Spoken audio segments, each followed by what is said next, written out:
Hello everyone, welcome to my channel. Well, today's video is not about the Philippines. Well, kind of, sort of. Well, they're getting EVs in this country too, but mostly in Luzon, around the Manila area. I've seen advertised. And some of them have a decent range and a lot of nice features. But I want to go back onto seeing so much negativity on EVs. That's normal to hear. Can you imagine what it was like back in the horse and buggy days and seeing a gasoline car driving by? And would you buy one at that time? No, you stick with that old horse. You know why? No place to buy gasoline. Oh, if it broke down, nobody knows a thing about it. And towing, well, if you're lucky, you might have some horses come along, tie a rope to you, and drag you to somewhere. That's the way it was. So anyway, what I'm getting at is there's so much negativity towards the EV. I'm going to give you 3 examples I experienced in my lifetime with gasoline.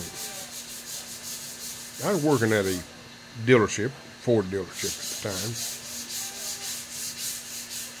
the time, and I had this Lincoln Continental towed in, and they pushed it into my bay for me to work on. It was brand new. I mean, only had a couple 100 miles on it. Thereabouts. And brought in for a no start. So they pushed it into my bay and I opened the door, no lights come on. I reached in, the keys were in it, but the key was in the on position. I said, well, it can't be that simple. You bring it in here with a dead battery. So I popped the hood, put the battery charger on it. Naturally, everything lit up. I walked around, got inside, turned the key on because I turned it off before I hooked the battery charger up, and everything lit up. The first thing got my attention was a flashing low fuel light.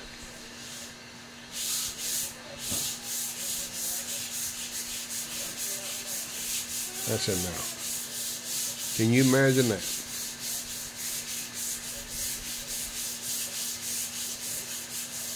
So, I told the service manager, I said, I need to get some gasoline back there to put in this car. He looked at me real funny. He said, why? I had a low fuel lights on. I'm sure it don't have any gasoline in it. So I checked the fuel pressure, and there wasn't no fuel pressure. Disconnected the fuel line, no fuel. So I reconnected everything, and finally they brought me some gasoline. I put 5 gallons in it. Turned the key on. Still couldn't get no fuel. Now this had throttle body fuel injection, so it has a fuel pump in the tank. So I done what you're supposed to do. I turned the key off and back on, trying to cycle it to get some fuel. Nothing. So I end up pulling the fuel tank and replacing the fuel pump.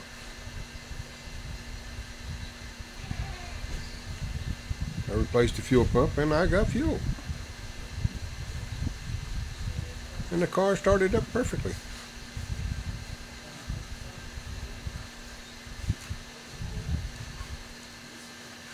And I took my service order back up front, getting ready. I told the service manager the car's finally running, and I couldn't find any other issues with it. And it had 270 some mile on it. I made a note of that. I remember it. And I parked the car outside.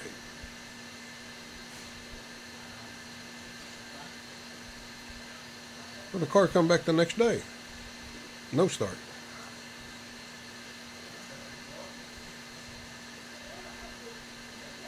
I get inside, the key was on again. No lights, no nothing. I put it back on charge. Charge it up. Turn the key on. There was that low fuel light again.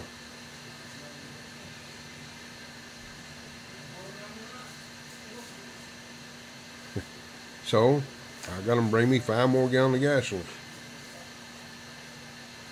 I put the gasoline in it. Car started right up.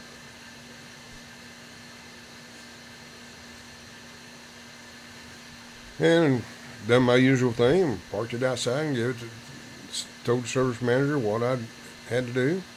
Wrote it on the work order. And he said, "Oh, talk to the customer."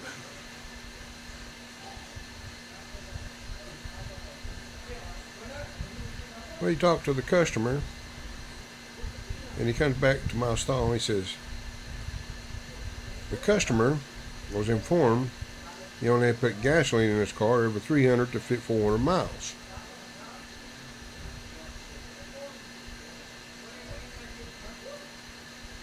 And it didn't have that mileage on it.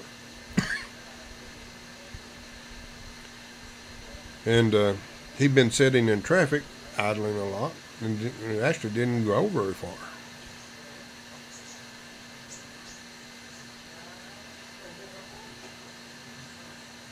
He said he'd be sitting in traffic and the car would just die and wouldn't start back. And he'd crank and crank and crank till it wouldn't crank no more. And he just left the key on.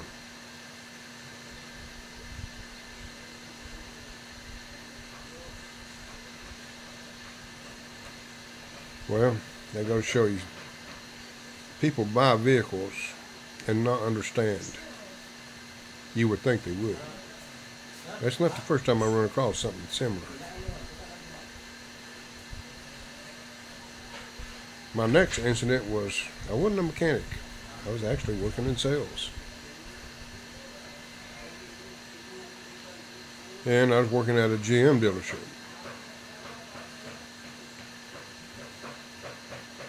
A guy pulls into the dealership, and I'm always curious, and goes back to the service department. So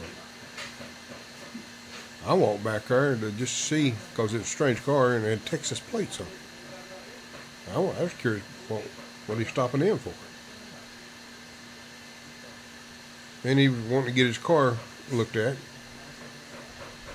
It was a little over 2-year-old, still under warranty because it had 36-month warranty. And he had bought an extended warranty.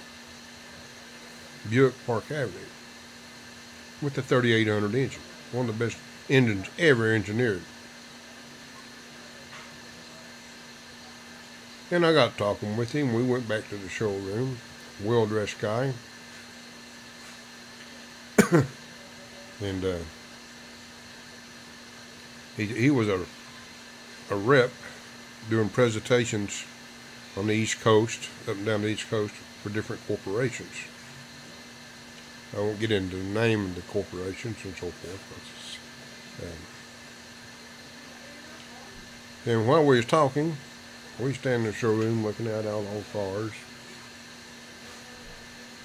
The mechanic come out there and said, I need to talk to you. And the guy said, okay. And Ray, the mechanic, says, when's the last time you had the oil change? And the guy looked real dumbfuzzled.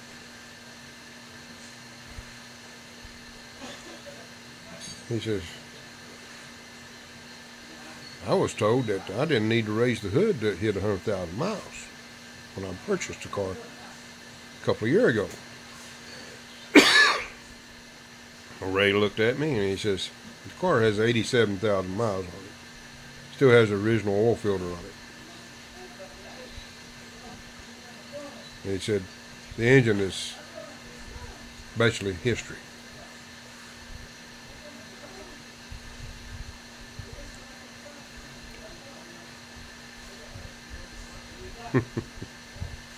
Well, there was a happy ending to that story, by the way, which it shocked me. They actually submitted a warranty claim on that car, and General Motors agreed to send a fully assembled engine off the line for that car.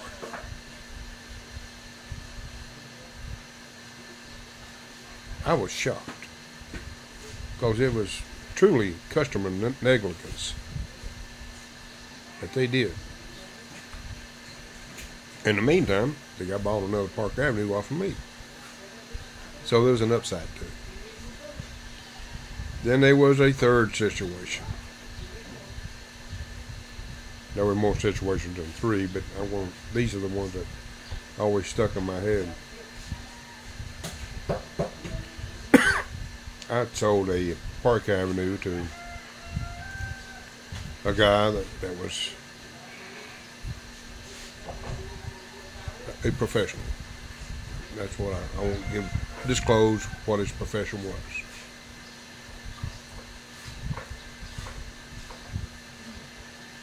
In a matter of days, the car was towed in.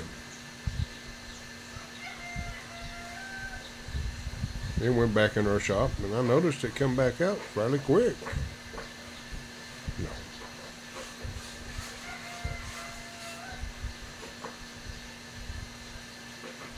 And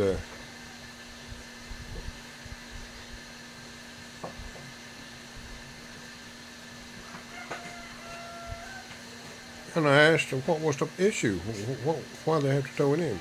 He said it's out of gas.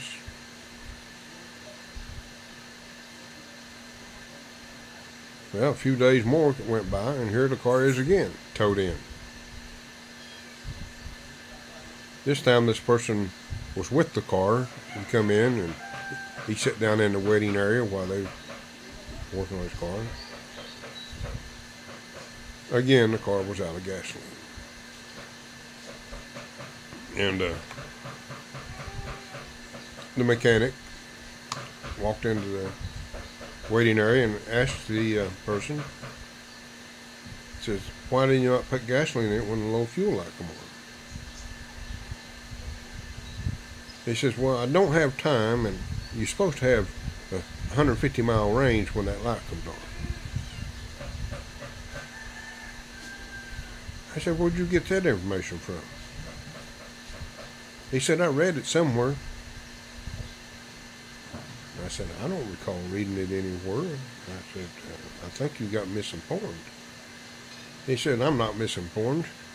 He said, that car's defective. That light I should be able to put 150 miles on it when that light comes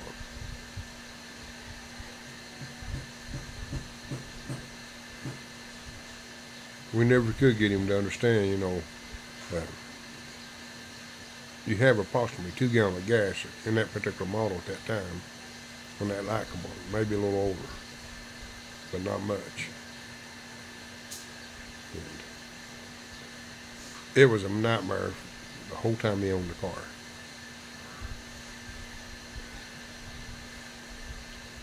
Now, let's get back to EVs. You're going to have similar things happen with EVs. People's not going to understand what they are and what they're capable of. They're going to be limited on range. It depends on your driving habits. And charging stations are going to be far and few between. So was gasoline stations back in the early days of the gasoline engine. But one of the biggest differences, when you put gasoline in a car, and that car burns that fuel, you don't recycle that fuel. An EV, with the new batteries, from my understanding, over 90% of that battery can be recycled and make new batteries for other components. That's an uplift on it, isn't it? And then they talk about the cost of replacement. Now, during the life cycle of that battery, how much fuel would you have bought? You minus the how much it costs you to charge those batteries against the price of fuel, and do the math. You might be surprised. Because the price of gasoline is going to go up and up.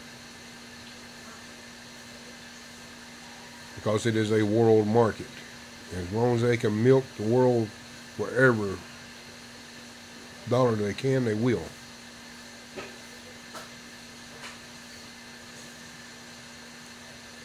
That EVs, it's going to be a slow transition,